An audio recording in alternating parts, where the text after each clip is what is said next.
네, 안녕하세요. 최준현입니다. 오늘도 미국 이야기를 계속 이야기해야 될 것 같습니다. 지구본 연구소가 아니고 미국 연구소 점점 돼가고 있는 분위기라서 좀 죄송합니다만 어떻든 간에 미국과 관련된 이야기 사실은 그게 이제 다 우리한테도 돌고 돌아서 오는 이야기다 보니까 자꾸 소개를 할 수밖에 없습니다. 대만의 TSMC가 미국에 대해서 $1,000억 투자를 결정했다라고 그래가지고 트럼프 대통령이 이제 TSMC CEO를 이제 백악관에서 이제 데리고 나와서 기자회견 인터뷰 하는 이제 이러한 행사를 이제 했죠. 당시에 이제 TSMC가 이제 $1,000억 최소입니다. 최소 미니멈 $1,000억라는 이야기를 했습니다. 사실 TSMC 같은 경우는 아까 뒤에서 다시 말씀드리겠습니다만 지난 2019년인가요? 코로나 이전 시절에 이미 벌써 미국에 투자를 하겠다라고 했고 지난 바이든 행정부 시절에 그 투자를 계속 확대를 하겠다라는 이야기를 했어요. 그래가지고 그게 한 $650억 정도 됩니다. 그러면 그 $650억에서 $350억 더해서 지금 $1,000억 아닙니다. TSMC가 이야기한 거는 기존의 $650억 그대로 이번에 신규로 $1,000억 더 하겠다라는 거죠. 그러니까 당연히 트럼프 대통령은 입이 이제 귀에 걸리는 이제 그런 상황인 거죠. 매우 기분이 좋았던 이제 모습을 보여줬습니다. 그래서 트럼프 대통령은 이럴 때 또 여지없이 또 자랑을 하죠. 자랑질의 대가입니다. 그래서 뭐 일자리가 한 2만에서 2만 5천 개 정도 나가겠다. 애리조나가 날 찍었나? 뭐 이런 농담도 섞어가면서 다른 지역에 했으면 더 좋겠지만 애리조나도 좋아. 뭐 이런 이야기도 했죠. 어쨌든 이런 걸 통해 가지고 트럼프 대통령은 AI에 대해서 미국의 지배력이 더욱더 강화될 것을 기대한다라고 이야기를 했습니다. 즉 AI에서 가장 필요한 AI 칩을 독점 생산하고 있는 TSMC가 미국 내에서 생산을 하는 게 미국의 중국과의 전략적 경쟁에서 매우 중요하다라는 점을 명확히 인식을 하고 있는 거죠. 그러면은 이제 TSMC 같은 경우는 $1,000억 추가로 집어넣으면 어떻게 되느냐? 기존에 원래 애리조나에 짓기로 한 팹이 3개입니다. 그래서 하나가 지금 완공이 돼서 생산이 시작됐어요. 그래서 4나노 정도로 되는 걸로 알고 있고 생각보다 훨씬 빠르게 안정이 돼서 수율도 잘 나오는 것으로 알고 있습니다. 그리고 이제 2개를 더 짓겠다고 그랬는데 이번에 $1,000억 집어넣어서 팹 3개를 더 짓겠다고 그러는 거예요. 그러면 총 6개가 됩니다. 어마어마한 사이즈죠. 그 다음에 이게 끝이 아니에요. 이 3개의 팹 이외에 2개의 이제 패키징. 사실 요즘에는 패키징이 옛날에는 단순 뭐 후공정 뭐 이랬지만 지금은 오히려 패키징이 고부가 가치를 만들어내는 핵심이다라고까지 이야기 나오는 거죠. 그래서 TSMC 같은 경우는 여기에 대해서도 뭐 세계 최고 기술력을 갖고 있는데 첨단 패키징을 위한 2개의 팹을 더 건설하겠다라고 이야기를 합니다. 그러면은 앞에서 6개, 그 다음에 후공정 2개. 그러면 뭐 전체 다죠. 더 중요한 게 하나 있어요. R&D 센터까지 애리조나에 건설하겠다. 그러면은 이게 대만, 미국 애리조나 이렇게 투 트랙으로 가는 거니 아니면 대만 신주 단지에서 미국 애리조나로 옮겨가겠다는 건지 막 헷갈리기 시작합니다. 제 머릿속이. 어쨌든 TSMC로서는 어마어마한 투자를 결정을 했고요. 제가 알기로는 미국 역사상 단일 해외 기업이 최다 액수인 거예요. $1,650억 다 합해보면. 어마어마한 액수를 이제 미국에다 투자하기로 했다. 그러니까 트럼프 대통령 입장에서 봤을 때는 거 봐. 무슨 지원금이고 인센티브 다 필요 없어. 라고 더 확신을 하게 되는 것 같습니다. TSMC가 이렇게 빨빠르게 움직이게 된 가장 큰 이유는 지난 1월 27일부터 트럼프가 대만 TSMC를 집요하게 이제 공격을 해왔기 때문인 거죠. 그러니까 지난 1월 27일 날 트럼프 대통령이 이제 해외에서 만들어진 반도체 칩에 대해서 관세를 부과하겠다라고 이야기를 했습니다. 그래서 우리나라에서도 이 25% 관세 부과되는 거 아니야? 어떡하지? 라는 여러 가지 이야기들이 이제 많이 나왔습니다. 그런데 우리는 다들 25% 관세에만 관심이 집중돼 있었지만 실제로 트럼프 대통령은 그 다음 구절, 즉 반도체가 이제는 미국 내에서 생산돼야 된다라는 쪽에 더 방점을 찍고 있었어요.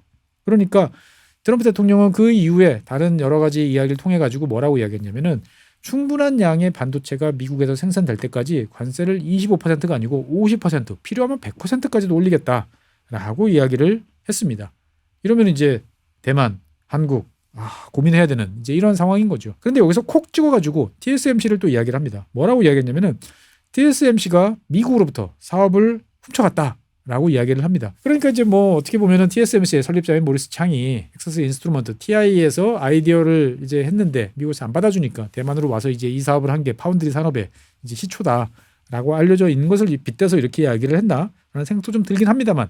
어떻든 간에 트럼프 대통령은 노골적으로 대만이 미국의 반도체 산업을 도둑질해 갔다라고 이야기를 하고 그다음에 여기에 얹어가지고 대만은 그러면서도 미국의 뭐 합당한 비용 지불 없이 안보를 그냥 무임승차하고 있다라고 이야기를 하는 거죠. 그러니까 TSMC도 염치 없고 대만이라는 국가도 염치 없다. 근데 내가 왜 지켜줘야 돼?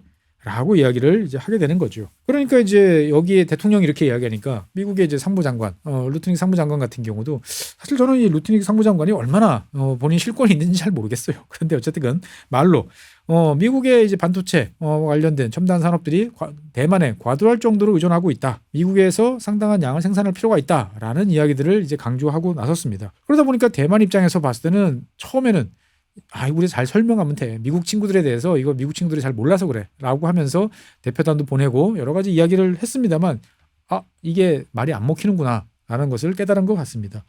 사실 대만 입장에는 그래요. 그러니까 TSMC에서 많은 반도체를 만들긴 하지만 미국 회사 주문으로 이게 바로 미국 회사로 건너가지는 않습니다. 미국으로 건너가지는 않습니다. 왜?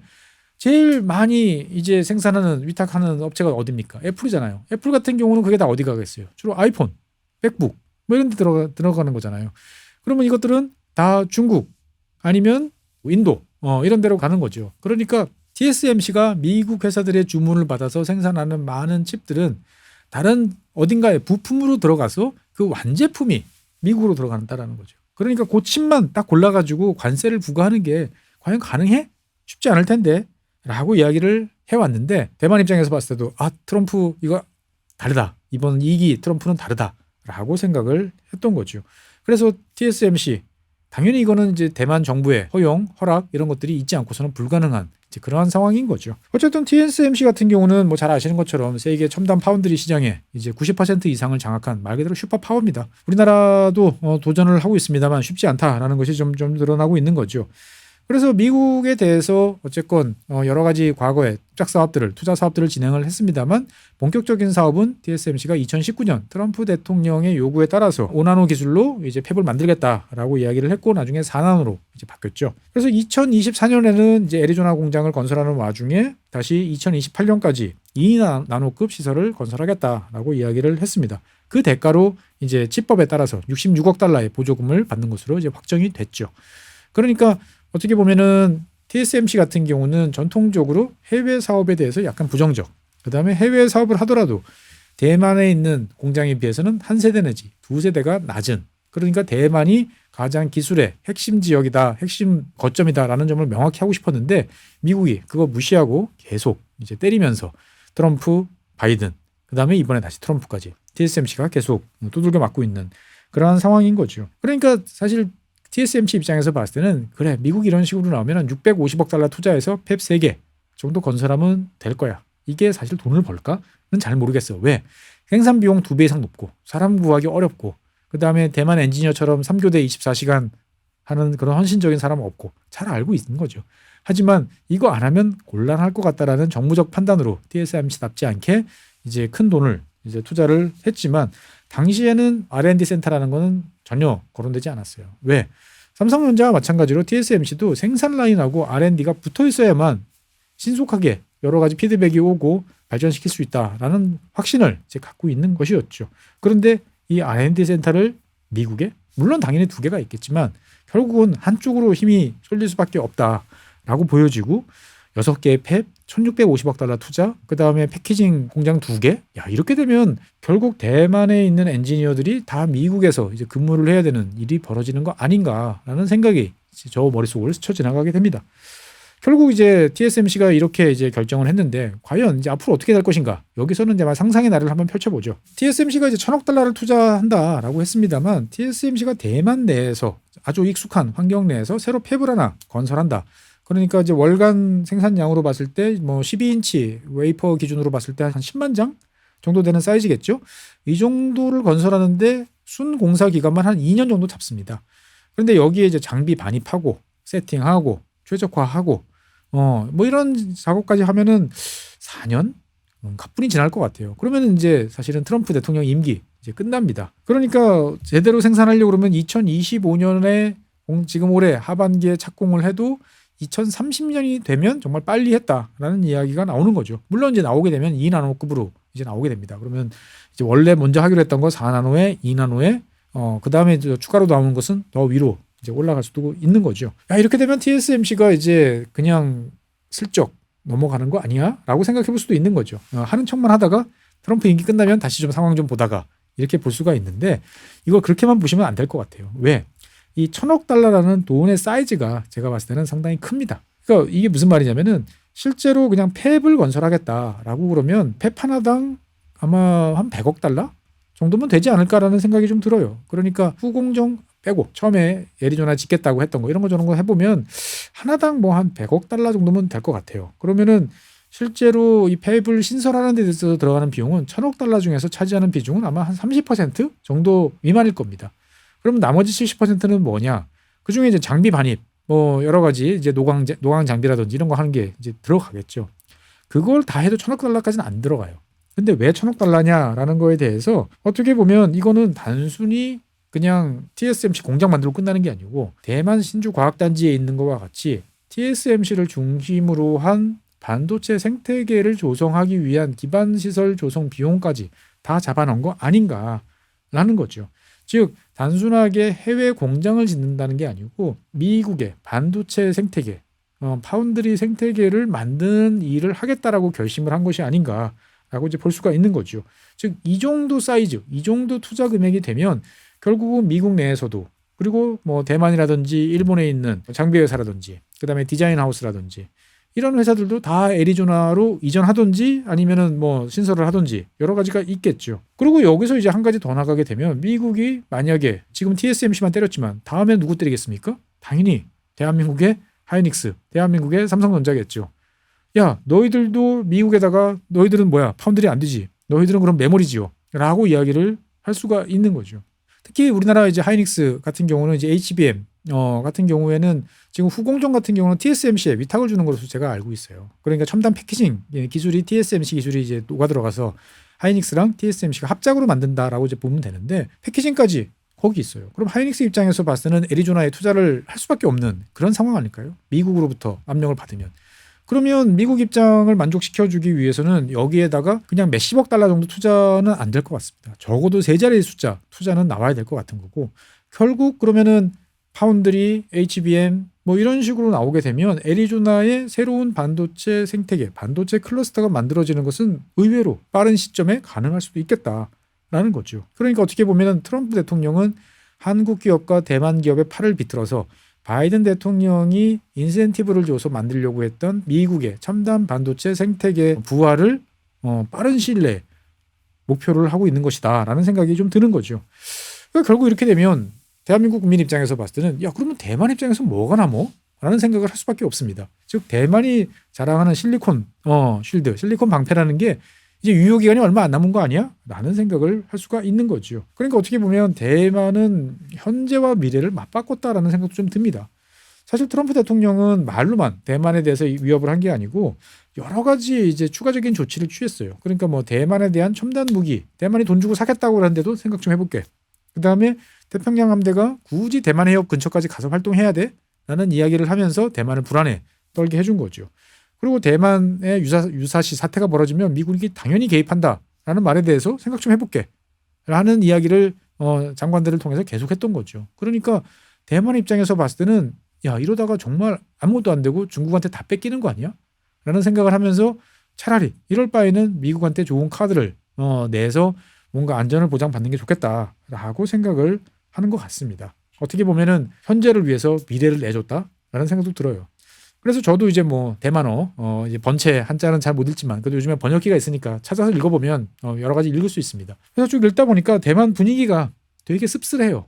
두 가지 이야기가 나옵니다. 그러니까 결국 한 5, 6년 걸려면 뭐 길어봐야 7년, 8년 걸리면 TSMC의 기술, TSMC의 설비, 그 다음에 결국은 인력까지 다 미국으로 넘어가는 거 아니야? 그렇게 되면은 2032년, 33년쯤 됐을 때 미국이 대만을 지켜줄 이유가 있어? 원하는 것은 자기들이 대만에서 원하는 건 이미 다 가 있는데 라는 게 대만 사람들의 생각인 것 같습니다. 그러니까 대만이 그런 상태에서 만약에 중국의 공격을 받아가지고 망했어요. 그렇게 되면은 전 세계 서방 국가들이 첨단 파운드리 기술을 의존할 수 있는 나라는 어디죠? 미국밖에 없는 거죠. 어떻게 보면은 미국은 그 시점에 대해서는 대만을 깨끗하게 포기를 할 수도 있겠다라는 생각을 대만 사람들이 지금 하고 있는 거죠. 다른 한편으로 보면 대만 내부적으로 걱정은 뭐냐. 우리나라도 지금 반도체 특별법 해가지고 뭐 52시간을 푸느니 어쩌느니 이런 이야기가 나오지만 대만도 사정이 비슷합니다. 보면 그런 이야기가 나와요. 대만 반도체 엔지니어들은 1년에 뭐 대만 기준으로 보면은 꽤 높은 임금을 받는 것처럼 보이지만 실제로 집값이 훨씬 비싸다. 한 푼도 안 써도 대만 TSMC 반도체 엔지니어들이 10년 동안 돈을 모아야 겨우 집 한 채 살 수 있다. 그런데 매년 오르는 무슨 값, 생활비 뭐 생각하면 20년이 지나도 불가능하다. 뭐 대한민국이랑 비슷하죠. 그러다 보니까 자녀 양육, 저도 이거 되게 충격이었어요. 그러니까 실제로 그 TSMC가 위치한 신주과학산업단지 이 인근 지역에는 뭐 학교라든지 이런 투자가 제대로 안 된다고 그래요. 저는 이게 사실인가 싶은데 그러다 보니까 여기에는 이제 과밀학급, 그러니까 초등학생이나 중학생 이런 데들이 막 빽빽하게 과밀학급 수업을 받는다는 거예요. 그러니까 TSMC 엔지니어들이 이제 애리조나나 이런 데 와서 일을 해보니까 월급도 많이 줘. 미국 기준에 맞춰줘야 되니까요. 그 다음에 애들 키우기도 너무 좋아. 사람답게 사는 것 같아. 그러니까 나 미국 가서 일할래 라고 하는 게 점점 늘어난다는 거죠. 그러니까 알아서 미국으로 가야 되는 상황에서 이런 식으로 가면 결국은 더 빨리 빠져나가지 않겠는가 라는 게 대만 사람들의 이제 고민인 것 같습니다. 어떻게 보면 아시아 제조업의 끝은 이런 상황인가라는 생각이 종종 드는 거죠. 그럼 중요한 문제는 대한민국은 어떻게 될 것이냐라는 거죠. 앞서 말씀드린 것처럼 이렇게 TSMC가 판을 깔아놓으니까 이제는 뭐 삼성전자라든지 하이닉스, 특히 삼성전자 같은 경우는 오랫동안 이제 텍사스 오스틴 이 지역을 거점으로 해가지고 여러 가지 나름대로 생태계 활동들을 많이 해왔는데 이게 먹힐까라는 생각도 들어요. 그러니까 기존에 했던 거 다 됐고 그건 알아서 너희들이 하고 여기다가 더 해라는 이야기를 할 것 같고 특히나 하이닉스 같은 경우는 애리조나 이야기를 되게 많이 듣지 않을까라는 생각도 들어요. 그리고 단위도 우리가 생각했던 것보다 훨씬 커질 것 같다라는 거죠. 그러니까 대한민국 입장에서 봤을 때는 대만 국민들과 같이 똑같은 이제 고민을 할 수밖에 없는 거죠. 뭐가 남지? 앞으로 5년, 7년, 뭐 길어봐야 10년 있으면 정말 뭐가 남을까라는 생각을 하게 될 수밖에 없는 그러한 상황인 것 같습니다. 그러니까 이제 이걸 어떻게 할 것이냐라는 걸 보면 대만은 사실 가지고 있는 게 반도체 산업밖에 없어요. 그러니까 미국이 두들기지겠다고 하면은 반도체 카드를 꺼낼 수밖에 없는데 그나마 한국은 여러 가지 이제 카드들이 이제 존재를 하고 있는 거죠. 뭐 대표적으로 이제 조선업 같은 경우가 여러 가지 이제 카드로서 존재를 할 수가 있겠습니다. 그러니까 대신 우리가 생각했던 것보다 훨씬 화끈하게 이제 아마 내밀어 줘야 될 것 같아요. 어떻든 간에 우리의 제조업 역량 자체가 유지되고 인력이 돌아갈 수 있고 한미 동맹이라는 걸 강화해서 안보라는 걸 보장받을 수 있다고 생각하면 투자할 수 있죠. 그냥 생돈 주는 것보다는 낫다라고 생각하면 갈 수 있는데 어쨌든 이러한 카드들을 조합을 해서 반도체 부문에 가해지는 압력을 최대한 낮추는 게 필요하지 않을까라고 생각이 좀 됩니다. 여기에 더해서 이제 뭐 에너지, 뭐 지금 뭐 알래스카 이야기도 나옵니다만 어쨌든 다양한 카드들을 좀 종합을 해서 미국과의 어떤 미국이 원하는 것을 들어주면서 우리가 뭐 챙길 수 있는 거는 챙겨야 되는 이제 이러한 상황인 것 같다라는 생각이 듭니다. 당연히 이거는 매우 쉽지 않은 거래일 것이다라고 저는 생각이 되어집니다. 하지만 그렇다고 우리가 마냥 거부할 수도 없겠다는 생각도 들어요. 저는 제가 왜 이렇게 생각하냐면 뭐 단순히 트럼프나 미국이 무서워서가 아닙니다. 사실 지금도 미국의 마이크론이나 이런 이제 뭐 애플이나 이런 회사들이 한국에서 그냥 판교에서 리크루팅 작업합니다. 그래서 인터뷰해서 그냥 데려가요. 실제로 많은 사람들이 반도체라든지 IT 관련 인력들이 지금 미국으로 건너가고 있는 상황인 거죠. 그러니까 어떻게 보면 이러한 추세에서 우리 입장에서 봤을 때는 뭔가 정비를 하고 시스템을 다시 만들 그럴 필요가 있다라는 거죠. 그러니까 우리가 생각하던 과거의 국가 대 국가의 협업 구조가 붕괴되는 그런 상황이라고 그러면 과연 무엇을 할 것인가라는 것까지도 이제 한번 고려를 해봐야 되는 거죠. 이런 얘기하다 보면 정말 뭐 52번째 주가 되는 게 낫겠다 뭐 이런 얘기도 나오지만 그건 좀 많이 나간 것 같고 어쨌든 여러 가지 뭐 제가 언더스탠딩에서 이야기했습니다만 뭐 일본과의 여러 가지 협력 강화를 통해 가지고 나름대로 이제 카드를 맞춰보는 그래서 서로가 버든 쉐어링이죠. 부담을 낮춰가면서 뭔가 협상력을 높이는 이런 방안도 좀 고민을 해볼 필요가 있겠다라는 생각도 좀 듭니다. 어쨌건 대만이 지금 내놓는 카드 그다음에 대만의 어떤 여러 입장 이런 것은 조만간 우리한테 들이밀어질 상황과 비슷하다라는 점을 전제로 우리는 과연 어떻게 할 것인가에 대해서 좀 생각해 볼 필요가 있겠다라고 이제 볼 수가 있는 거죠. 그러니까 미국 나빠라고 이야기를 하기에는 전 세계가 돌아가는 모습들이 여러 가지로 상당히 달라지고 있다라는 점을 염두에 두고 여러분들이 가지고 만약 결정권을 가지고 있다면 어떻게 하실지 어떤 방안이 좋을지 한번 머리를 모아보시면 좋겠습니다. 요즘에 여러분들께서 댓글창 많이 달아주시는데 사실은 저 꼼꼼하게 보고 있습니다. 그리고 어떨 때 보면 눈물 나게 고마울 때도 있고 반성도 많이 하고 좋은 아이디어도 많이 얻고 있습니다. 사실 이 문제는 어떻게 보면 제가 뭐 대만 이야기를 했습니다만 대한민국 국민들 입장에서 봤을 때는 숙제가 떨어진 거니까 저와 여러분들께서 한번 같이 해보면 어떨까라는 생각이 듭니다. 많은 아이디어 제공해 주시면 좋겠습니다. 네, 오늘은 트럼프가 받아든 첫 번째 큰 선물 TSMC의 1,000억 달러 투자에 관한 이야기, 그리고 반도체 산업과 관련된 이런저런 이야기를 해봤습니다. 오늘 준비한 사항은 여기까지고요. 다음 시간에 다른 주제로 여러분들 찾아뵙겠습니다. 감사합니다.